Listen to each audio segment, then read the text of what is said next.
राधे राधे। यह कथा है महर्षि जमदग्नि की। महर्षि जमदग्नि महान तपस्वी, ब्राह्मण, ऋषि और सप्त ऋषि वंश की परंपरा के प्रमुख माने जाते हैं। वे भृगु वंश से थे और अपने कठोर तप, तेज और सत्य निष्ठा के लिए प्रसिद्ध थे। उनका आश्रम धर्म, तपस्या और संयम का केंद्र था। महर्षि जमदग्नि का विवाह रेणुका से हुआ था, जो पवित्रता, विनम्र और तेजस्विनी थी। रेणुका प्रतिदिन नदी से जल लाने के लिए कच्ची मिट्टी का पात्र बनाती थी, जो उनकी पवित्रता के कारण ही संभव हो पाता था। उनका जीवन अनुशासन और सेवा से परिपूर्ण था।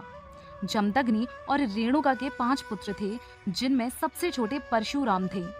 कथा के अनुसार एक दिन रेणुका के मन में क्षणिक विकार उत्पन्न हो गया। अपने तपोबल से जमदग्नि ऋषि ने यह जान लिया और क्रोधित होकर अपने पुत्रों को माता का वध करने का आदेश दिया। 4 पुत्रों ने इस आदेश का पालन करने से इनकार कर दिया, परंतु परशुराम ने पिता की आज्ञा को सर्वोपरि मानते हुए आदेश का पालन किया। जमदग्नि ऋषि परशुराम की आज्ञाकारिता से प्रसन्न हुए और वरदान मांगने को कहा। परशुराम ने माता रेणुका और अपने भाइयों को पुनर्जीवित करने का वर मांगा, जिसे ऋषि ने प्रदान किया। एक अन्य कथा में राजा कार्तवीर्य अर्जुन जमदग्नि के आश्रम पहुंचे। कामधेनु गाय के कारण आश्रम में उनका भव्य सत्कार हुआ। राजा ने कामधेनु को बलपूर्वक ले जाने का प्रयास किया, परंतु जमदग्नि के पुत्र परशुराम ने राजा का वध कर दिया।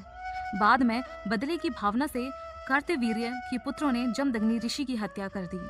अपने पिता की मृत्यु से क्रोधित होकर परशुराम ने अन्यायी क्षत्रियों का नाश किया। यह कथा धर्म की रक्षा, आज्ञा पालन और अधर्म के विनाश का संदेश देती है। महर्षि जमदग्नि का जीवन संयम, तप और धर्मनिष्ठा का अद्भुत उदाहरण है। यदि आपको जमदग्नि ऋषि की यह कथा पसंद आई है और आप और ऋषियों के बारे में जानना चाहते हैं, तो अभी हमारे चैनल को सब्सक्राइब करें। राधे राधे।